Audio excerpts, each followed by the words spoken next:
Flaxton Hall. Today, its great history is part of the legend of this rolling Yorkshire countryside. Its courtyard echoes only to the sound of sightseers, those Sunday visitors to stately homes who come from far away, some to look and point, to take tea, others just to play. But in the quiet corners, if you listen hard, I mean really listen, you can almost hear the past, the stable yard echoing to the sound of horse and carriage. Do you remember Benjamin Sweet? Many fine adventures started here in his cottage and Stilgo Lodge. Long ago, Sir Peregrine tried to destroy the hall, but he failed, thanks to young Jonathan, who found here in the old clock tower the clue to the lost treasure. Do you remember? Let's go back once more, and I'll tell you another tale of Flaxton Hall and the Flaxton boys.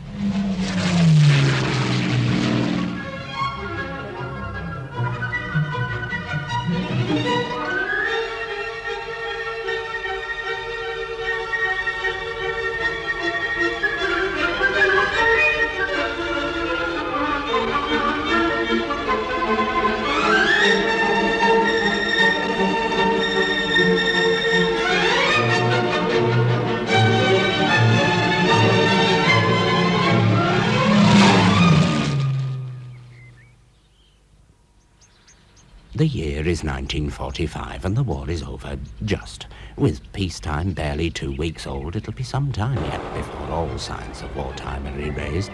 The old vehicles pressed into service, the rationing, the restrictions.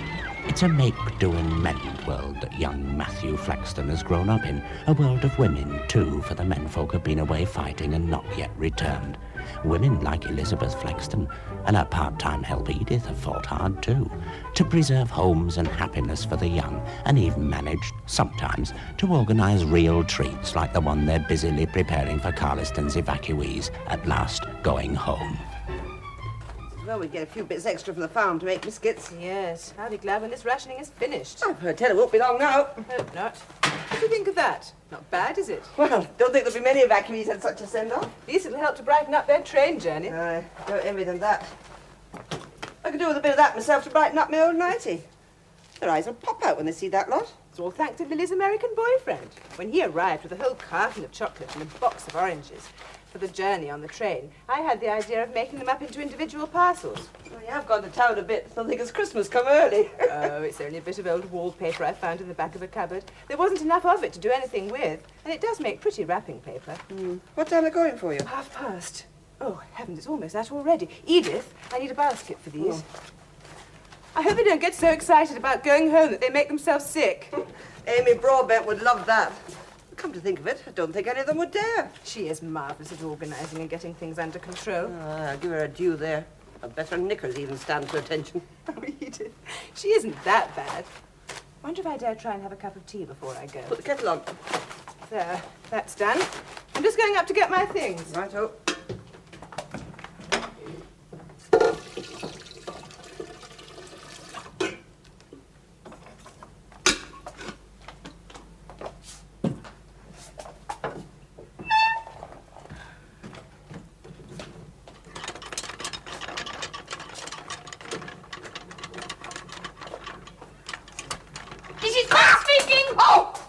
You Flaxton, you little villain. Go on, Edith, because you know you like it. You'll be the death of me. What are all these for? They're for the evacuee children who are going home today. Is there any left? Oh, I dare say there'll be some for you. And don't do that. Sugar's rations. Won't be any left for your tea. Matthew, there you are. I've got a bar of chocolate and an orange for you. An orange chocolate? Oh, boy, where is it? You going to help Mr. Cox today? Yes, just wait till he sees what I've got. You're sure you wouldn't rather come with me and see the children off? What, with Miss Broadbent? No, thank you. So you see, things were very different in 1945. Imagine all the things you like, sweets, fruit, bread and butter, everything, rationed or just not there. Now stay in your seats, children, please. Not too much noise. Be off again in a moment. You might even, like these children, have been an evacuee, sent away from the bombing to live among strangers. No wonder they're excited, going home at last. some potatoes to bake, because Mr. Cox is going to make a bumper. Yes, of course. Edith, could you get him some? Right. Oh, that's them. Matthew, don't forget to change your shoes. No. Oh, and Edith, if I'm not back, could you make a cup of tea for Mr. Cox? Right-ho. Bye. Bye.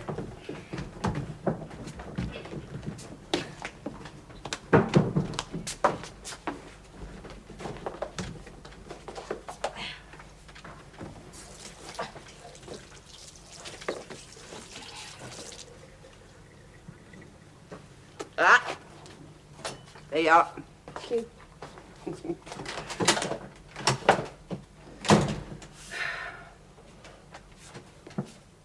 Waste not, want not. Ran away? Are you sure? We had a very brief phone call last night to say his aunt was too ill to have him. Why, people always have to tell you these things at the last minute. I told him myself this morning, and he just ran off. The poor boy, he must be feeling terrible. And if I know Terence, he probably didn't want anyone to see how upset he was. He really is the most difficult boy, so sullen. And now to do this, really, it's too bad. He must have been very disappointed at not leaving with the others. Yes, well, I've arranged for him to stay with Mrs. Thorpe. Mrs. Thorpe? Yes, why? Well, it's just that she's such a... I've notified everyone I can think of, including the police. What else can I do? Nothing. If I know small boys, he'll probably turn up when he's hungry. If we don't hurry, we're going to miss your train. Poor Terry. Always in the wars. Wars are cruel, and people get hurt. Terry Nicholls, an evacuee, must be left behind, for his home has been destroyed and his parents cannot be found. His mother lost somewhere in London, his soldier father missing in action. Everyone but he, it seems, is going home. Even the army, who've used part of Flaxton Hall as a depot during the war, is packing up and going. Palmer's orders, sir. Yes, I can see that. Well, what the devil's he playing at? I've got all this lot to move out. We're not equipped for this sort of thing. Well, it didn't arrive until late yesterday, sir, after our lot had left. Carliston was the nearest depot that could supply an escort. Well, damn it, man, you got here without an escort. Well, that was only 3 miles, sir. What am I supposed to do, send it to London? Well, I'm only carrying out orders, sir. Yes, I'm sorry. All right, Corporal.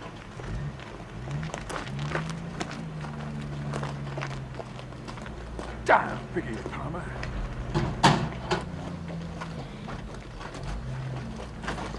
Hello there. Hello, sir. Are you all leaving today? Nearly all. Most of this lot's going off to London. Should be all cleared by tomorrow. Won't be the same when you've gone. Well, now the war's over, you won't be needing us anymore. Still, 3 years is a long time. I've grown quite fond of Carliston. It'll be good to get back home. I didn't think of that. I'll be coming to say goodbye officially this afternoon. Is that one of your friends over there? I don't know. Excuse me. Hey, this is private property. What you doing down here? Nothing. I know who you are. You're Terry Nicholls from Stilgo. Miss Broadbent's always going on about you. So? What of it? What you doing down here? I just came to have a look at the trucks. Aren't you supposed to be at the station? You're all going home today. Mother's going down to see you off, and you're all going to get chocolate. She won't be seeing me off. I'm not going. Why not? Because I ain't got anywhere to go to, if you must know, Mr. Nosey Parker. What? Nowhere at all? No. A doodlebug fell on our street. Me mum got bombed out. Oh. I'd never seen a doodlebug before. I have. Lots of them. What are they like? They're like a little black aeroplane. They've got flames coming out the back. And they fly over and you can hear them. Then suddenly, the engine stops and they drop. The rockets are worse though. When they started, I got sent up here. We had a bomb fall quite near here. One bomb? That's nothing. What you going to do now? Oh, I don't know. Well, I'm going to help Mr. Cox, our gardener. You can come if you like. Come on, lad. Mind your back.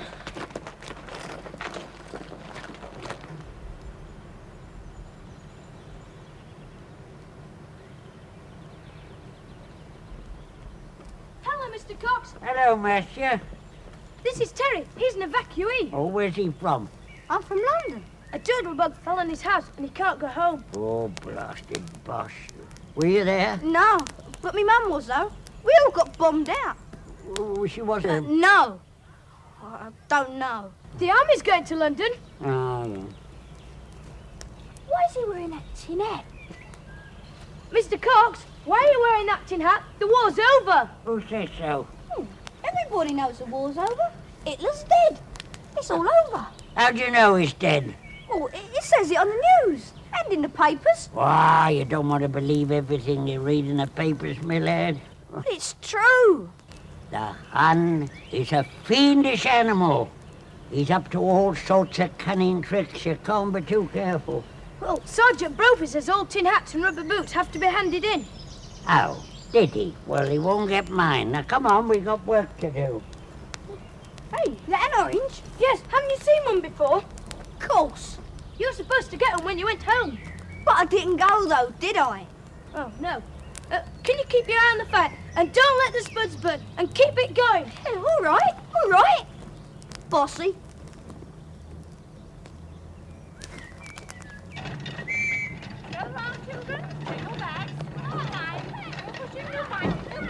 One at a time. Yes, of course. Emergency, Amy. Anybody else? No. All right.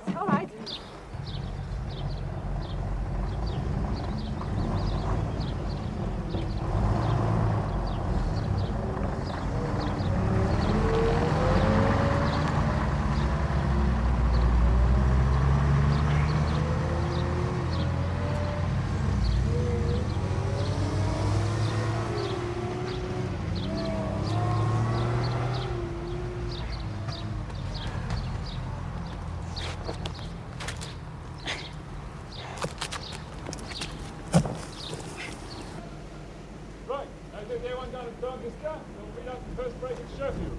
If any breakdowns, you're waiting for the breakdown lorry with the score below it. Right? All clear? Dismiss!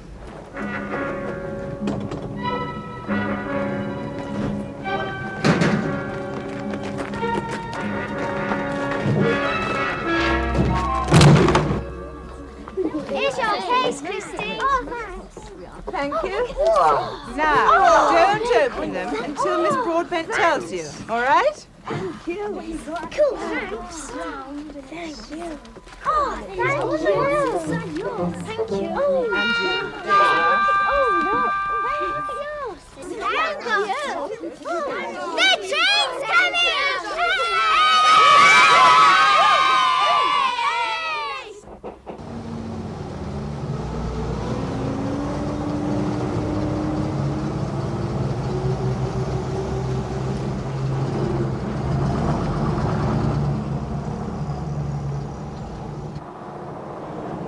Hold it! Good sound.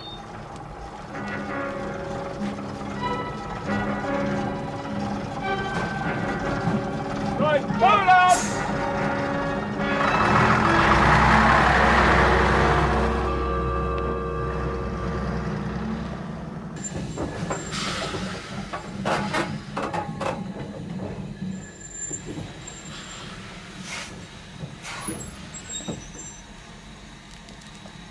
Now, have you got everything? Pick up your cases. Don't leave anything behind and don't open the presents until we're on the train. Are you sure you're all ready? Yes. Ready, everybody?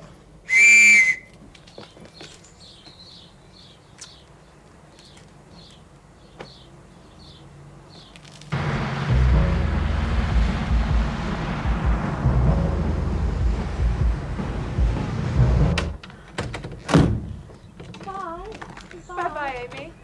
See you.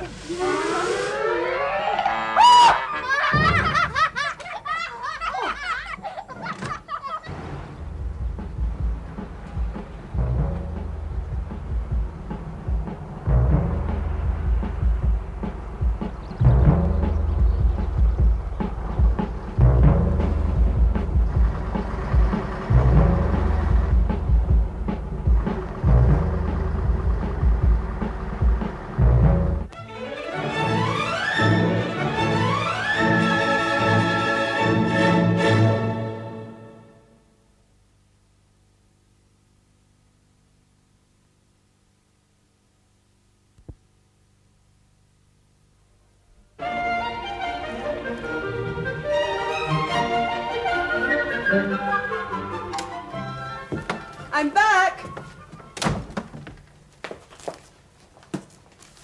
Sorry I've been so long. Everyone get off all right? Yes. Children very happy, very excited. All away safely. Oh, there's some fish in the basket. Got onto the end of a mile-long queue, but I was lucky. Oh, that'll make a nice change. Matthew's had his lunch. What about you? Oh, me, I'll have an egg or something. Jonathan ran into Willie Pickford, old school chum. Oh, Edith, you won't be home for Christmas. Could be February, maybe even later. Why does demobilization have to take so long? Matthew will be so disappointed. Oh, come on now. Don't start getting depressed. I'll put your egg on. Won't take a jiffy. All right. I'd better go and telephone Stilgo Lodge and see if there are news of Terry.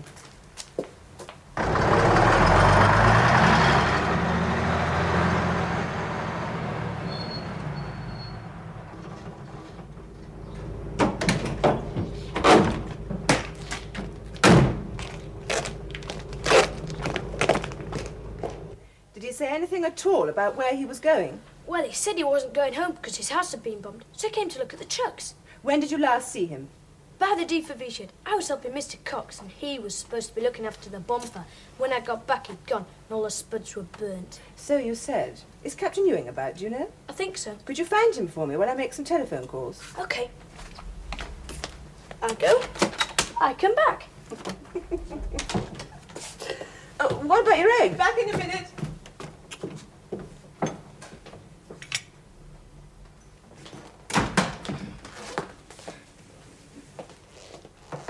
Hello. I was coming to see you shortly to say goodbye. Hello. I'm sorry to have troubled you. I know how busy you are, but we have a problem. We are missing a boy about Matthew's age, and I wondered if you or any of your men had seen him at all. Yes, I saw him earlier. He was with you. But he's just cleared off. I don't think I saw him again after that. Oh. Yes, I did. He was watching us over the wall for a while. But then we were pretty busy, and after that I didn't really notice. Maybe he stood away in one of the trucks to get to London. Oh, Matthew, surely. Oh, my goodness. I didn't say he had. I just said maybe. Did he say anything to you about it? Well, not really. He was a bit quiet. And he took my orange. Matthew, that's enough. Well, maybe that's why he ran off, to see if he could get to London by himself. Is there any way we can find out? It shouldn't be too difficult. May I use your phone? Yes, of course. 3-4, please. I should be able to work out roughly where they are, then we can get the police to intercept them. Hello, Captain Ewing here.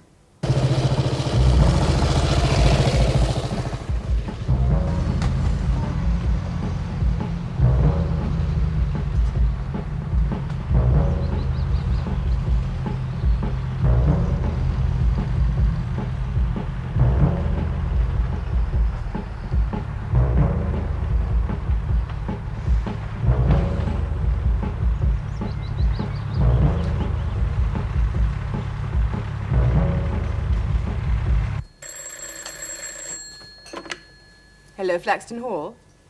Captain Ewing, it's for you. Oh. Could you hold on a moment?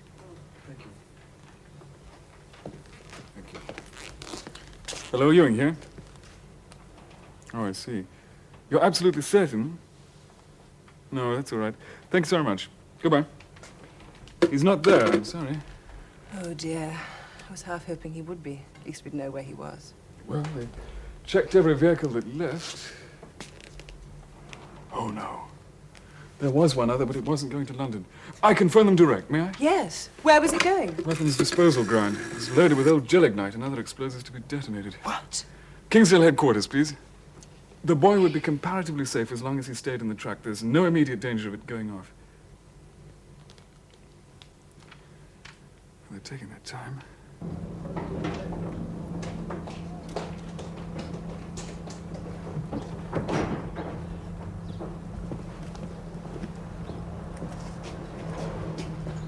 Hey, you two, over here. Move it! Right, will do. Thank you. Goodbye. The truck is there. What do you mean he'll be comparatively safe in the truck? Just that. As long as he stays in the truck, he'll be all right. And anyway, he'll be seen as soon as he gets out or when they start to unload, so he shouldn't really be in any danger. Well, supposing he does get out and he isn't seen. What then? Kingsdale is a demolition center. They have an area where all day long they blow up all kinds of old mines, ammunition, gelignite that's old and in a volatile condition, things like that. But it's most unlikely he could get into that area without being seen.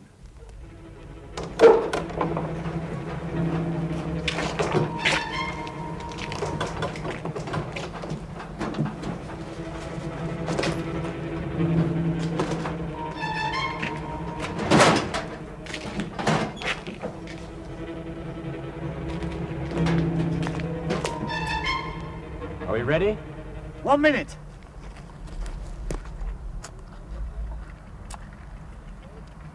The last one today, sir. Thank goodness.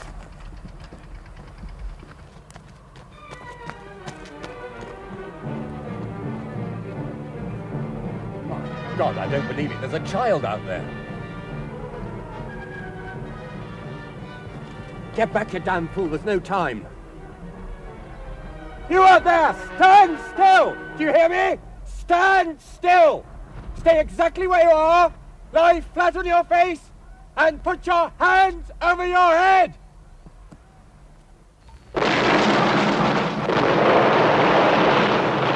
That's it. You all right, Sonny? Hey? Oh, it's all right. Don't be afraid. Come on, it's all right now. Blimey, you gave us a nasty moment. Come on then. That's better. Where do you think you were going? London. Struth, you nearly went to heaven, mate. How is he? All right? No bones broken, sir. Well, we better let the doctor have a look at him. What were you doing out here?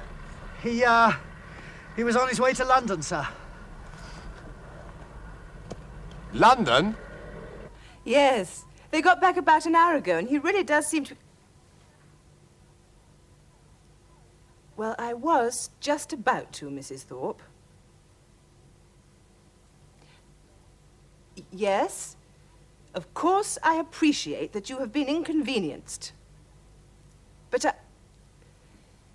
yes, I will, as soon as possible. Thank you very much for ringing. Goodbye. Why, the old...